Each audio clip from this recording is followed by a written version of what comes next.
बताती हूँ, आज साल 2018 का आखिरी दिन है और कल से 2019 का आगाज होने जा रहा है। सियासी तौर पर 2019 क्यों खास है ये मुझे आपको बताने की जरूरत नहीं है, लेकिन साल का आखिरी दिन मोदी सरकार के लिए चुनौती भरा जरूर है। आज राज्यसभा में ट्रिपल तलाक बिल को लेकर सरकार और विपक्ष दोनों आमने सामने होंगे। सरकार और विपक्ष दोनों ट्रिपल तलाक बिल को लेकर रणनीति बनाने में जुटे हुए हैं। लोकसभा से ये बिल गुरुवार को ही पास हो चुका है। अब अगर ट्रिपल तलाक बिल राज्यसभा में भी पास हो जाता है तो फिर इसे राष्ट्रपति के पास हस्ताक्षर के लिए भेजा जाएगा और उसके बाद ये कानून की शक्ल तैयार कर लेगा और इसके साथ ही मुस्लिम महिलाओं को तत्काल तलाक देना अपराध हो जाएगा। और इसीलिए बड़ी बहस हम लेकर आए हैं, जिन सवालों के साथ लेकर आए हैं सिलसिलेवार तरीके से आपके स्क्रीन पर। ट्रिपल तलाक के अत्याचार पर क्या आज लगेगा आखिरी हथौड़ा? ट्रिपल तलाक से क्या राज्यसभा दिलाएगी मुस्लिम महिलाओं को आजादी? 2019 से पहले क्या मोदी सरकार की आखिरी परीक्षा है ये? ट्रिपल तलाक बहाना है, क्या असली मकसद महागठबंधन बनाना है?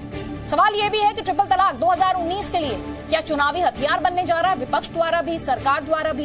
यह भी अपने आप में बड़ा सवाल है।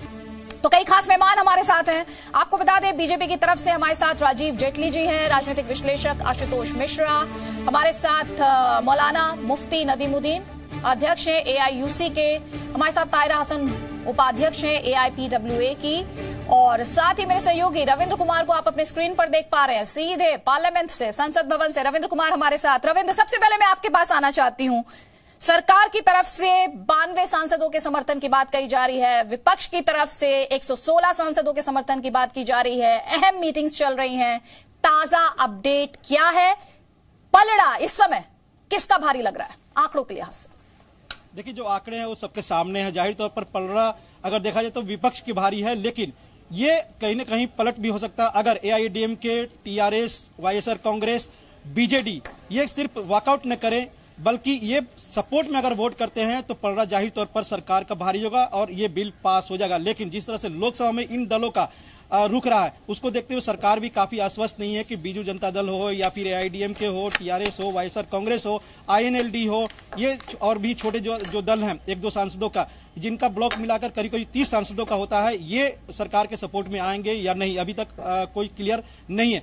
और दूसरी तरफ विपक्ष की जो रणनीति है, जो बैठक चल रही है, उसमें जो अभी जानकारी मिली है 11 दलों ने सेलेक्ट कमेटी को भेजने के लिए एक प्रस्ताव डिप्टी चेयरमैन को दिया है। जिस तरह से आपने देखा होगा अदिति, पिछले साल भी इसी तरह के वाकया हुआ था। सेलेक्ट कमेटी को भेजने के लिए प्रस्ताव रखा गया, वोटिंग हुआ और वोटिंग के दरमियान ही हंगामा हुआ और इसे एडजर्न कर दिया गया था, क्योंकि वोटिंग पास होता है तो सेलेक्ट कमेटी को भेजना पड़ता है, यह बाध्यता होती। और इस बार भी विपक्ष की रणनीति यही है कि जैसे ही इस पर बहस शुरू हो, एक प्रस्ताव लाया जाए सेलेक्ट कमेटी को भेजने के लिए, ज्वाइंट सेलेक्ट कमेटी को भेजने के लिए, और उस प्रस्ताव पर वोटिंग हो। और जबकि सरकार ये कतई नहीं चाहेगी कि जब तक AIADMK और दूसरे दल जो उसके सपोर्ट में माने जा सकते हैं वो उनके समर्थन का भरोसा न दिए, तब तक ये सेलेक्ट कमेटी वाला प्रस्ताव को पारित नहीं होने दिया जाए। तो जाहिर तौर पर सरकार के लिए काफी मुश्किल की घड़ी है। जिससे पिछले बार हुआ था लोकसभा में पारित, राज्यसभा में अटक गया था, इस बार भी मामला उसी तरह का दिख रहा है, राज्यसभा में अटकने की पूरी संभावना दिख रही है। हालांकि इसका पब्लिक पोस्टिंग एक सरकार लेकर चलेगी कि हम तो चाहते हैं मुस्लिम महिलाओं के आत्मसम्मान, उनके स्वाभिमान और सशक्तिकरण की पूरी कोशिश करें, लेकिन विपक्ष और खासकर कांग्रेस उसमें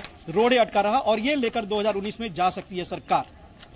बिल्कुल, सरकार से लेकर जा सकती है। राजीव जेटली, जैसा कि मैंने शुरुआत में ही कहा, साल का आखिरी दिन आपके लिए चुनौती भरा दिन, मीटिंग्स का दौर जारी है। मेरे सहयोगी बता रहे हैं प्रधानमंत्री लगातार मीटिंग्स ले रहे हैं, लेकिन यहां पर सर मैं आपसे सीधा सा सवाल पूछना चाहती हूं। राज्यसभा से इस बिल को पास कराना है, आपको नंबर चाहिए हर हालत में। आप BJD, TRS, AIADMK, YSR Congress, कहां खड़ी है सरकार इनके साथ?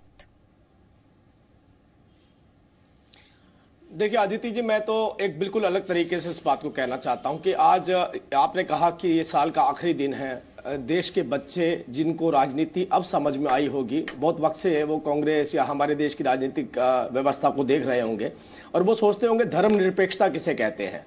आज धर्मनिरपेक्षता की परिभाषा इस देश के हर इंसान तक पहुंचने वाली है, क्योंकि आज इस बिल की लड़ाई नहीं है, महिलाओं के अधिकारों की लड़ाई है। महिला जो मुस्लिम समाज से आती हैं, एक तरफ भारतीय जनता पार्टी खड़ी है जिसने अपना धर्मनिरपेक्षता का वर्जन, धर्मनिरपेक्षता की परिभाषा बिल्कुल क्लियर कर दी, और दूसरी तरफ ऐसे राजनीतिक दल बैठे हैं जो ये कह रहे हैं कि हम केवल तुष्टीकरण की राजनीति करेंगे। हमारी नजर में धर्मनिरपेक्षता केवल एक समाज विशेष के पुरुषों के साथ जुड़े रहना है।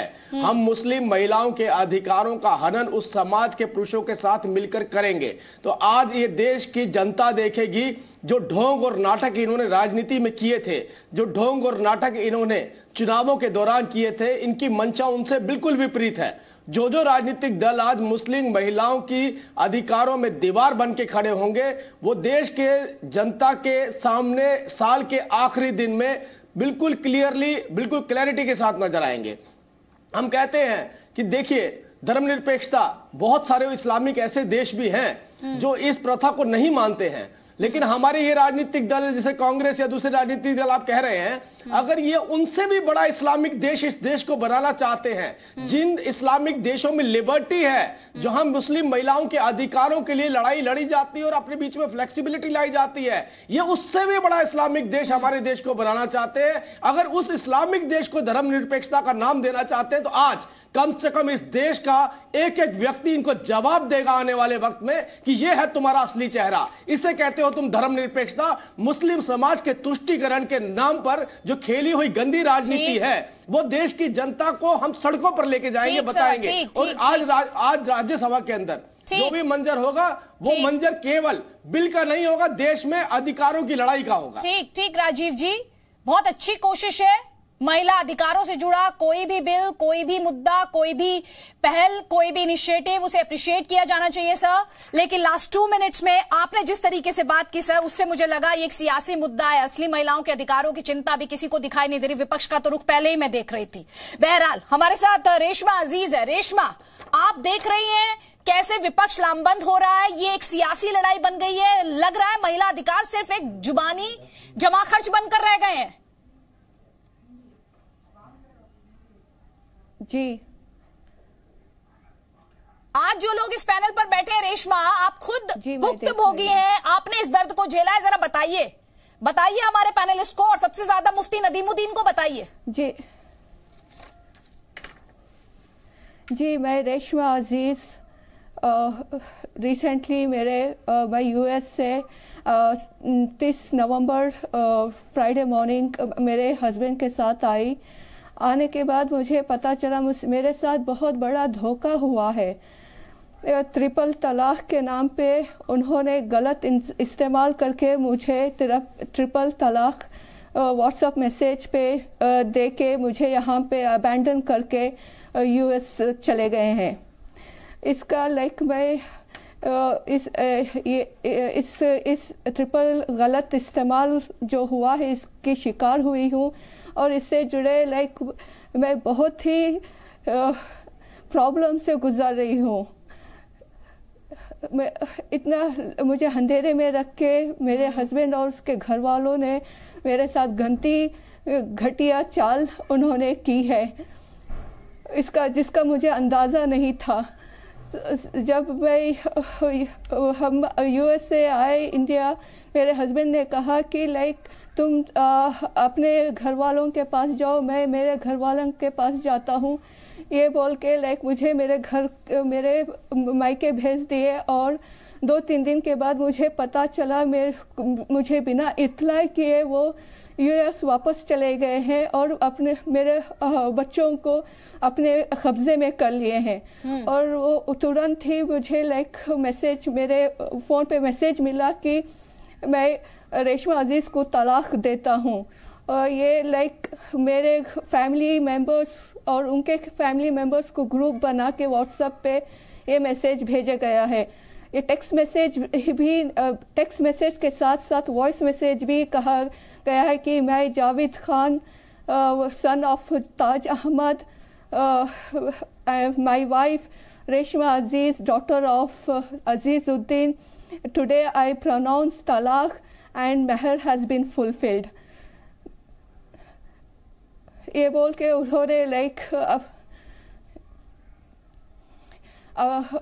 वो व्हाट्सएप मैसेज ग्रुप से एग्जिट हो गए और तुरंत ही वो सारे मेरे जो भी कनेक्शंस थे फ़ोन पे, दूसरे और होम फ़ोन पे, बच्चों के मोबाइल से, सब मुझे ब्लॉक कर दिया गया है ताकि मैं बच्चों तक ना पहुंच सकूं। हर तरह से उन्होंने मुझे हेल्पलेस छोड़ के इधर चले गए हैं। मेरा पासपोर्ट, ट्रैवल वीज़ा के ट्रैवल डॉक्यूमेंट्स, यहाँ तक कि मेरे कॉलेज के सर्टिफिकेट्स, मेरा जो भी आइडेंटिटी है, सब कुछ यूएस में। मैं पूरी तरह से यहाँ पे हेल्पलेस हो गई हूँ। मैं जब आई यूएस से, आई वॉज पेनीलेस। तो इवन आर्थिक रूप से भी मुझे मेरे घर वाले के ऊपर अभी निर्भर होना पड़ रहा है। एक सिंपल फोन कॉल के लिए भी मेरे भाई से मुझे बोलना पड़ता है कि चार्ज करो, मेरे बच्चों से मुझे बात करनी है। तो इतना मुझे मुश्किल हो रही है बच्चों से मेरे बात करने के लिए भी। ये सब उन्होंने, जावेद ने और उसके घर वालों ने जानबूझ के ये घटिया चाल की है मेरे खिलाफ। रेशमा अजीज, पूरा 15 साल मेरा योगदान रहा है। जी, मेरे पास लफ्ज नहीं है जी। आप जिस दर्द से होके गुजर रही है, मैं सिर्फ उसे इमेजिन कर सकती हूँ। आप अपने बच्चों से दूर हैं, आपने कहा आप हेल्पलेस हैं। उसमें मैं आपको कहना चाहती हूँ, आप हेल्पलेस नहीं है। इस देश का कॉन्स्टिट्यूशन आपको कुछ अधिकार देता है। सियासी दल कोई भी हो, मौलाना, मौलवी, पंडित कोई भी हो, आपसे छीन नहीं सकता।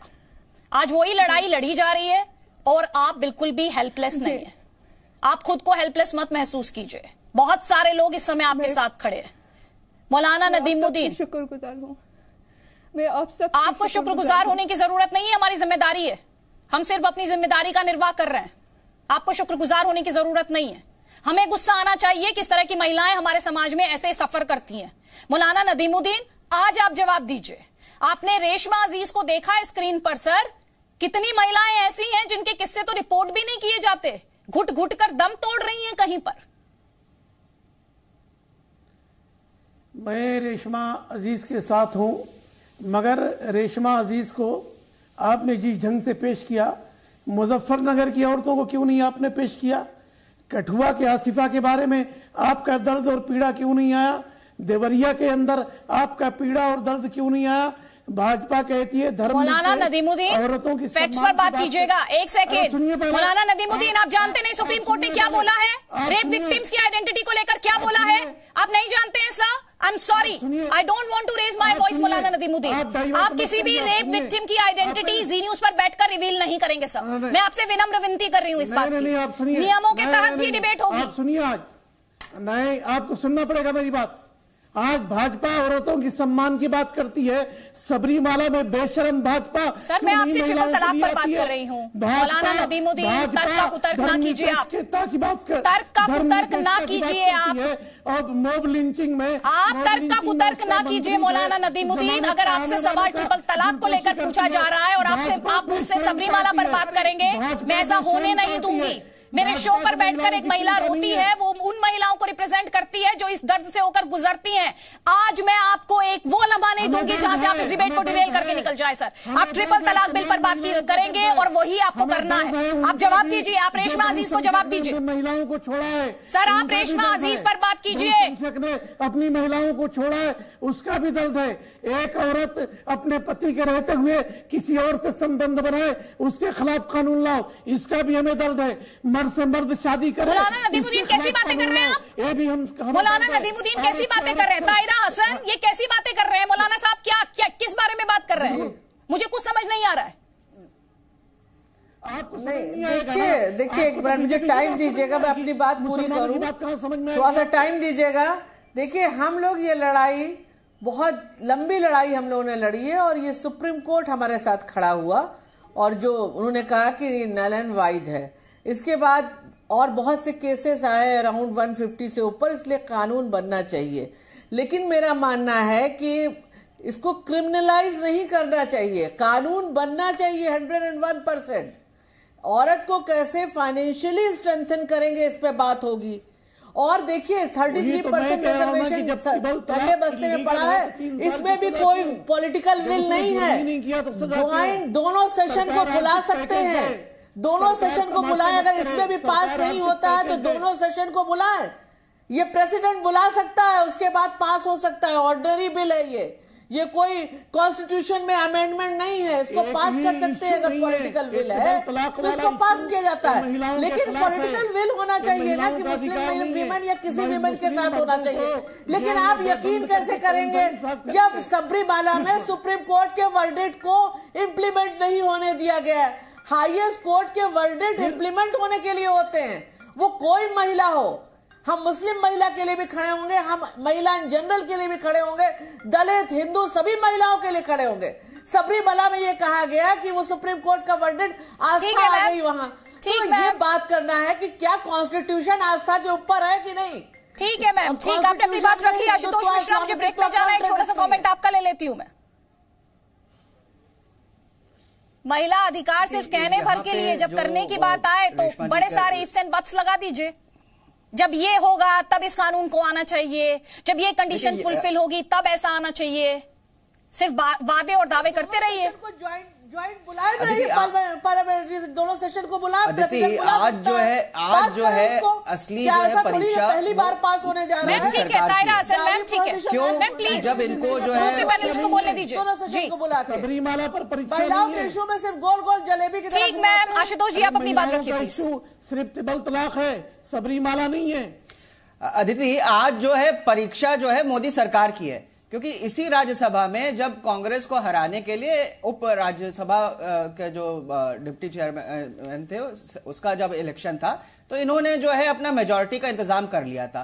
अब अगर ये सच में जो है स्त्री न्याय और अत्याचार को रोकने पे प्रतिबद्ध है तो इनके जो साथी उस समय इनके साथ थे जब इन्होंने 125 वोट इकट्ठा कर लिए थे तो आज भी करना चाहिए। और वरना केवल ये अगर बहाना है और एक ये चुनावी जो है दिखावा है कि भाई हम तो साथ में हैं लेकिन विपक्ष जो है तो ये अपनी हार का जो है ठीकरा विपक्ष के सर पे फोड़ देंगे।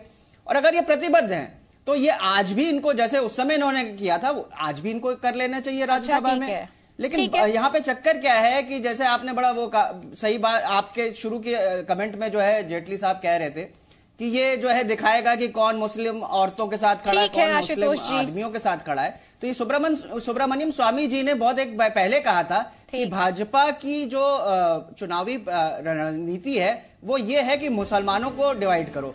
अब ये अपनी तोड़फोड़ की राजनीति मुसलमान परिवारों के बीच में भी ले जाना चाहते हैं, जहाँ पे स्त्री और पुरुष के बीच में ऐसी एक आ जाए। आशुतोष जी देखिए ये जो बिल है इससे रेशमा जी का दर्द नहीं, मुस्लिम महिलाओं के अधिकार पर एक लाइन आप बोल नहीं पाए सर। इंस्टेंटली आप कांग्रेस के बचाव में उतर आए। तो ट्रिपल तलाक बिल पर राज्यसभा में आज सरकार का इम्तिहान है। कई खास मेहमान लगातार हमारे साथ बने हुए हैं। आंकड़ों के लिहाज से बात की जाए तो इस समय सरकार बहुत कंफर्टेबल पोजीशन में दिखाई नहीं देती है, लेकिन तो कई खास मेहमान लगातार हमारे साथ बने हुए हैं। लेकिन एक बार फिर से जो हमारे साथ ट्रिपल तलाक पीड़िता है उनका रुख में करना चाहती हूँ। आप इस बहस को देख रही हैं, आप एक दर्द से होकर गुजर रही हैं पर्सनल लेवल पर। एक माँ का दर्द है, वो एक पत्नी का भी दर्द है जिसको एकदम कंप्लीटली एकदम झटका दिया गया है। जब ये बहस देखती हैं आप सियासी दलों द्वारा, हर बात के सियासीकरण को आप देखती हैं, आप मौलाना नदीमुद्दीन जैसे लोगों को सुनती हैं जो आपके मर्म को, आपके दर्द को समझ नहीं पाते हैं और तर्क का कुतर्क करने की कोशिश करते हैं। क्या कहना चाहती हैं आप ऐसे लोगों से? जी, मैं मौलाना सर से सवाल पूछना चाहती हूँ। वो बहुत ज्ञानी है, स्कॉलर है, आलिम है। तो मेरा यही सवाल है, जो मेरे हस्बैंड मेरे साथ किए हैं वो सही है क्या, वो जायज़ है क्या? जो इस्लाम में ट्रिपल तलाक का जो ये है वो उस हिसाब से उन्होंने फॉलो किया है क्या? मैं उनसे सवाल पूछना चाहती हूँ। ये मेरे साथ ज्यादती हुई है, आप मुझे इसका जवाब दीजिए मौलाना सर। जो भी मेरे पति मेरे साथ किए हैं वो जायज़ है क्या? वो मुझे सवाल चाहिए। मेरे साथ बहुत जुल्म हुआ है, गलत इस्तेमाल किया गया है ट्रिपल तलाक का। जवाब सुनिए अब आप, मौलाना नदीमुद्दीन जवाब दीजिए। बिल्कुल उसको सजा मिलनी चाहिए जिसने रेशमा के साथ ज्यादती किया है। ये देश का संविधान है, देश का कानून है जो रेशमा के साथ न्याय करेगा। मेरा कहना यह है कि तिबल तलाक बिल मुस्लिम महिलाओं के फेवर में नहीं है, मुस्लिम महिलाओं के लिए नहीं है, ये मुस्लिम महिलाओं को के लिए ज्यादती है। अगर उसका हमारा 3 साल चला जाएगा तो फिर मेंटेनेंस कौन देगा? सरकार अगर ईमानदार है तो सुनिए पहली बात, एक करके बात करते हैं। आपने कहा सजा होनी चाहिए, कहा था, ये आपकी पहली लाइन थी, होनी चाहिए सजा। कौन सा कानून है? बिल्कुल होनी चाहिए जिसके तहत सजा होगी। देखिए डोरी एक्ट पहले से वायलेंस है, डोमेस्टिक वायलेंस है, ये पहले से कानून में कई वो आपसे ट्रिपल तलाक को लेकर सवाल पूछ रही है मौलाना नदीमुद्दीन। कौन सा कानून है ट्रिपल तलाक पर जिस सजा की बात आप कर रहे हैं, जिसके तहत ये सजा दिलाई जा सकती है, जिसे लेकर ये जाकर अदालत का दरवाजा खटखटा देगी? अब तक क्या हुआ, इससे पहले क्या हुआ? मैं कह रहा हूं कि इससे पहले नदीमुद्दीन साहब आज तक जो होता आया वो आगे भी न बदले। बीजेपी इंसाफ दिलाएगी, आज बीजेपी इंसाफ दिलाएगी। सर ये बीजेपी की बात नहीं हो रही है, नहीं दिला सकती। प्लीज सियासत से ऊपर उठिए। अरे क्यों सियासत से? आप सियासत कर रही। आप सुनिए वो क्या कह रही है, आप सुनिए उनका जवाब। नदीमुद्दीन साहब उनका जवाब सुनिए। आप संतुष्ट हुई इनके जवाब से? संतुष्ट हुई? नहीं, ये मैं ट्रिपल तलाक के खिलाफ नहीं हूँ। उसका गलत इस्तेमाल जो कर रहे हैं आज के हस्बैंड, मैं उसके खिलाफ सख्त में खिलाफ हूँ। और गैर मुस्लिम अगर तलाक दे तो उसको 1 साल की सजा, मुसलमान तलाक दे तो 3 साल की सजा। ये कौन सा मोदी का इंसाफ है? ये कौन सा भाजपा का इंसाफ है? पहले इसको सेलेक्ट कमेटी में भेजिए और भेजने के बाद लटका दीजिए। मौलाना नदीमुद्दीन लटकाते रहिए इसको, इस कमेटी के पास, उस कमेटी के पास, ऊपर वाली कमेटी, साइड वाली कमेटी। दुकानें चलती रहनी चाहिए मौलाना मौलवियों की, महिलाएं पर्दे में रहनी चाहिए, उनके अधिकारों का हनन होता रहना चाहिए। इसी तरह घुट घुट कर रोले, जो थोड़ी बहुत जिनको एक्सपोजर मिल जाए वो ऐसे स्टूडियो में आकर रोले, और कईयों की तो बात ही रिपोर्ट ना हो। क्यों यही चाहते हैं ना आप? तायरा हसन, मैं आपसे सवाल करती हूँ, आप सवाल का जवाब दीजिए। आप सवाल का जवाब, 1 मिनट मैम, बाद में बोलिएगा प्लीज प्लीज प्लीज, माफी के साथ उनकी बात पूरी होने दीजिए। पूछिए अपना सवाल, आप सवाल पूछिए अपना। पहले सुनने दे प्लीज। जी मैं सवाल करती हूँ। मेरे हस्बैंड ने जब अनाउंस किया ट्रिपल तलाक एंड ही टोल्ड दैट कि महर हैज बीन फुलफिल्ड, आप मुझे जवाब दीजिए जो महर अदा की गई थी उस टाइम पे, जो 50,000 की रकम थी, उस हिसाब से क्या मेरे बच्चों का गुजारा हो सकता है? क्या मेरा क्या मेरा फाइनेंशियल स्टेबिलिटी है? मैं और किस हिस्से में मेरे बच्चों को सपोर्ट कर सकती हूँ? मुझे इसका जवाब चाहिए। दीजिए मौलाना नदीमुद्दीन, जवाब दीजिए। देखिए मैं कह रहा हूं कि कानून उसको सजा दे। सवाल कानून बनाने का नहीं है, सवाल कानून पर अमल करने का है। मैं कहता हूं कि इससे पहले कितने कानून बने, बाल विवाह का कानून है, क्या उस पर अमल हो पा रहा है? आप क्यों नहीं पूछ रही? सैकड़ों तो क्या कानून बाल विवाह में शादी क्या सवाल उठा रही है? यही मैं कहने वाली थी। तायरा हसन प्लीज गो अहेड। आप क्या बात कर रहे हैं? फिर तो ना मर्डर का कानून बनेगा, डाउरी एक्ट जो आप लोगों ने लड़के बनवाया वो भी नहीं होना चाहिए था, डोमेस्टिक वायलेंस एक्ट भी नहीं होना चाहिए था। कैसी बात आप कर रहे हैं? पसंद है आप क्या बात कर रहे हैं भाई? कि मुस्लिम महिलाओं के बारे में क्या बात कर रही? सबरीमाला पर भाजपा को छोड़िए, भाजपा को तो मैंने, भाजपा से हमसे क्या मतलब? हम कानून में जो कमी है उसको सही कराएंगे, लेकिन आप खुद जब कुरान का हिस्सा नहीं देती, मुझे निकाल दिया। आपने मौका दिया है कि आपने मौका दिया है कि गेंद भाजपा के पाले में गया है। मौलाना नदीमुद्दीन, लंबे वक्त से हम लोग लड़ रहे थे, माफी के साथ बात पूरी कीजिएगा। निकाल चुके हैं, आपने 20 सेकंड दीजिए। 20 आपने सेकंड क्यों वक्त दिया? मौलाना नदीमुद्दीन, तब नहीं दिखता था कि हमको खुद रिफॉर्म। मौलाना नदीमुद्दीन मेरी बात ध्यान से सुनिए सर, मेरी बात सुनिए। मौलाना नदीमुद्दीन प्लीज मेरी बात सुनिए सर। आपने कैसे कहा बीजेपी की एजेंट है सर? माफी मांगिए आप। आपने कैसे कहा तायरा हसन बीजेपी की एजेंट है? आपने कैसे कहा बीजेपी की एजेंट है? जो महिला अधिकारों की बात करे, जो आपकी सत्ता को चुनौती दे, जो आपके वर्चस्व को चैलेंज करे, जो आपके डोमिनेशन को खत्म करने की बात करे, बीजेपी के एजेंट है क्या? बता रहे हैं इस्लाम को ऐसे नहीं चलेगा। आप खुद मौलाना नदीमुद्दीन ऐसे नहीं चलेगा। चाहिए था, खुद हटा देना चाहिए था। क्या चल रहा है? क्या चलेगा? सबरीमाला पर कोर्ट के खिलाफ जाएंगे, ये चलेगा? ट्रिपल तलाक बिल पर बात हो रही है, जिस दिन सबरीमाला पर डिबेट होगी जरूर बुलाऊंगी आपको उस दिन। तलाक नहीं पाएंगे, ये चलेगा? क्या चलेगा? सबरीमाला के लिए पहले ही कह दिया कि सुप्रीम कोर्ट के वर्डिक्ट क्या इंप्लीमेंट होने के लिए नहीं होते हैं। मुजफ्फरनगर औरतों के लिए क्या हुआ? देवरिया औरतों का कांड क्या हुआ? संजीला का कांड क्या हुआ? एक तरफ बात करते हैं, आपकी बात जस्टिफाइड नहीं है, उसको एक्सेप्टेबल नहीं है। कैसी बात आप कर रहे हैं? यूपी में कितनी महिलाओं के साथ अत्याचार हो रहा है, बीजेपी क्यों नहीं खड़ी है? मौलाना नदीमुद्दीन, एक पीड़िता आपके बगल में आपसे इस डिबेट पर बैठकर सवाल पूछ रही है, आपसे जवाब नहीं दिया जा रहा। सर, आप यहाँ पर क्या बोल रहे हैं? आप एक्सपोज हो रहे हैं, हम जवाब आप एक्सपोज हो रहे हैं सर, एक्सपोज हो रहे हैं। राजीव जेटली जी आपके पास आ रही हूँ सर। एक मौका आप लोगों ने भी दे दिया ना इन्हें, इनके कुतर्क में बार बार सबरीमाला का जिक्र आ रहा है। जब इनकी मुंह जबानें बंद हो जाएंगी सबरीमाला पर, जी आप चुप हो जाइए जरा सर, बहुत बोल लिया आप सर, मुद्दे की बात एक नहीं की आपने। ठीक है सर, बोलिए। मैं समझ नहीं पा रहा हूं, जिसको आपके चैनल ने हमारी बहन को, पूरे देश को, पूरी दुनिया को दिखाया, जो अपना दर्द बयां कर रही है, उसके बावजूद जो मौलाना साहब हैं वो बार बार एक ही बात कह रहे हैं कि अगर शोहर उनका जेल चला जाएगा तो इनका ख्याल कौन रखेगा।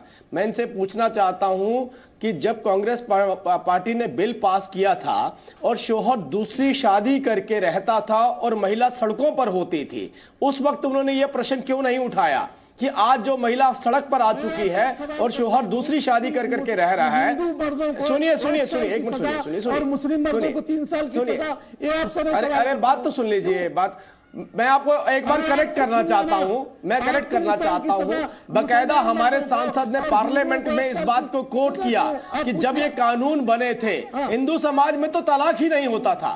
उन्होंने बताया हिंदू समाज में तो तलाक ही नहीं होता था। 1837 के बाद एक तलाक जो डिवोर्स शब्द है वो भी बाहर से आया, जिसके तहत हिंदू यूनिफॉर्म सिविल कोड के अंदर भी हिंदू समाज में तलाक का प्रावधान देते हुए एक सजा निर्धारित की गई। लेकिन दूसरी तरफ सिर्फ 3 शब्द बोल देने के बाद जिस महिला का ये हाल है, उस महिला के दर्द को ना समझते हुए बार बार कांग्रेस की तरह बात को पलट करके उनके अधिकारों का हनन करने की जो चेष्टा कर रहे हैं, जो कोशिश कर रहे हैं, वो पूरा देश देख रहा है। अरे भाई शर्म करो, आज कम से कम सामने बैठी है, पूरा देश देख रहा है कि आप लोग किस तरीके का रवैया अपनाए हुए हैं। थोड़ी सी शर्म करो, थोड़ी दया करो उन पे, और बोले इस चैनल के माध्यम से कांग्रेस को भी कि शर्म करें थोड़ी सी, इन महिलाओं के अधिकारों के बीच में बाधा ना बने, दीवार बन के खड़े ना हो।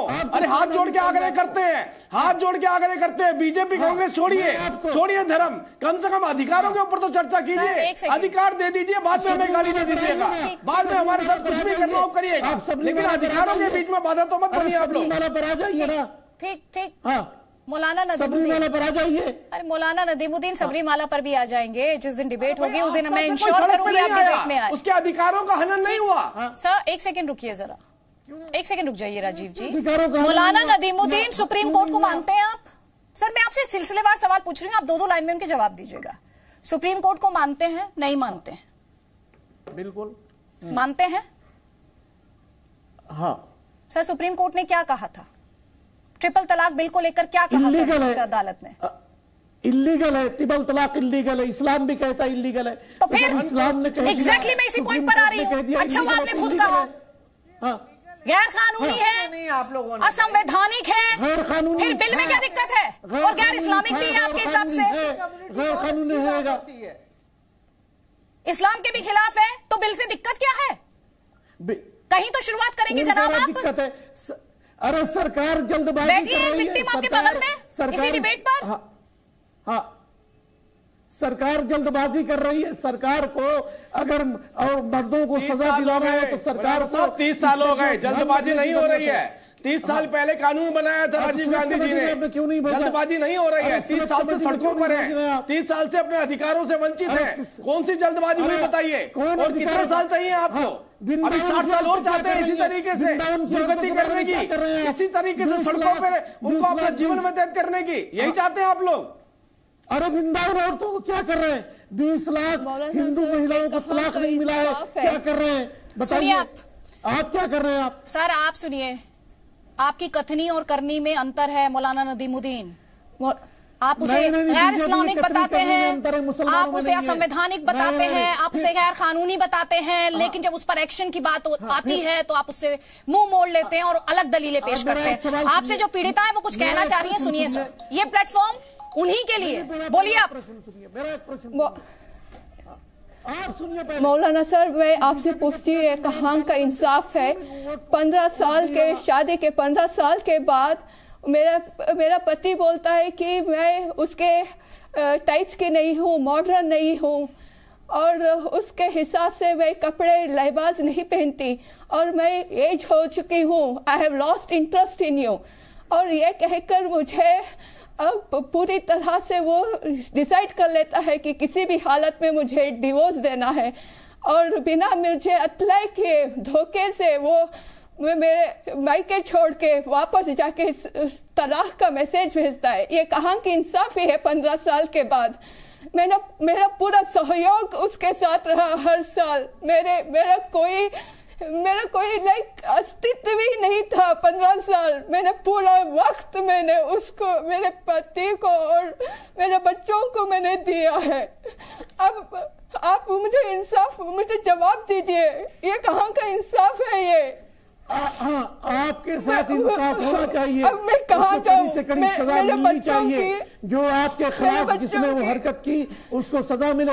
हम सजा के खिलाफ नहीं है, हम ये कह रहे हैं कि भाजपा जल्दबाजी में कदम उठा रही है। शोहर कह रहे हैं आप मॉडर्न नहीं है, और दूसरी तरफ सहारा कौन सा लिया जा रहा है तलाक देने का? वो शरिया कानून का। वो आपकी दी हुई जो राह है उसको अपनाते हुए इन्हें मॉडर्न ना बता के उस रास्ते आपको शर्म नहीं आती है? आपको बात करते हुए आप लोगों को शर्म क्यों नहीं आती? मॉडर्न नहीं है, तलाक दे रहा हूं। देखिए दो बातें, अपनी सहूलत के हिसाब से, अपनी सहूलत के हिसाब से बोला। मैं आऊंगी आपके पास, एक मिनट रुक जाइए।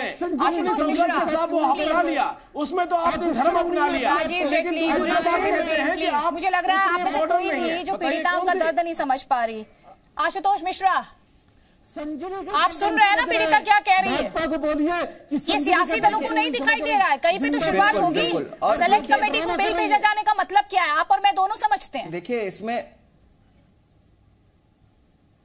और अदिति, जो रेहाना ने सवाल उठाया है बहुत उचित सवाल है कि पहली बात तो ये जो है, अगर आप देखें, चाहे अगर धर्म से अलग होकर देखें तो it's a case of desertion. ये कई बार जो है हिंदू मर्द भी करते हैं कि औरत को छोड़ के भाग जाते हैं। तो इसके खिलाफ जो है, जो इनका दूसरा प्रश्न है कि इनको फाइनेंशियली सपोर्ट कौन करेगा, कैसे करेगा, इनका और इनके बच्चों का क्या होगा, वो एक सवाल है जो कि ये बिल आंसर नहीं करता। ये बिल जो है उसको आंसर नहीं करता कि इनको फाइनेंशियली सपोर्ट कैसे किया जाएगा। पहली बात तो ये बिल के खिलाफ ज्यादातर लोग इसलिए है कि ये एक सिविल डिस्प्यूट को क्रिमिनल डिस्प्यूट में बदल देता है। तो सबसे बड़ी दिक्कत ये है। और उसमें भी जो ये रेहाना जी के जो मांग है वो नहीं एड्रेस होती इस बिल में। कहीं नहीं लिखा है कि इनको फाइनेंशियल सपोर्ट कहां से मिलेगा। तो ये तो पहली बात, इसको धर्म से अलग कर लीजिए, क्योंकि हिंदू कई मर्द हैं जो आज हिंदुस्तान में भी रहते हैं, भारतवर्ष में भी हैं, जो अपनी औरतों को ऐसे ही छोड़ देते हैं। 50 बार इस डिबेट में इस लफ्ज का इस्तेमाल किया, आपने उसे धर्म से ही अलग कर दिया। बेहतरीन तर्क का कुतर्क कैसे करते हैं हमारे पैनलिस्ट से कोई सुन ले। लेकिन ये बड़ा बिल, ये बड़ी डेवलपमेंट, राज्यसभा 2 बजे कार्यवाही शुरू होगी। हर किसी की निगाहें क्या कुछ देखने को मिलेगा। सियासत को साइड रखिए और इसे सिर्फ मुस्लिम महिलाओं के अधिकारों के साथ जोड़कर देखिए, ट्रिपल तलाक विक्टिम्स के साथ जोड़कर देखिए। और एक ऐसी ही विक्टिम हमारे साथ थी हमारी इस डिबेट में, उन पर इसका क्या असर पड़ेगा, कभी उस असर के बारे में सोचकर देखिए।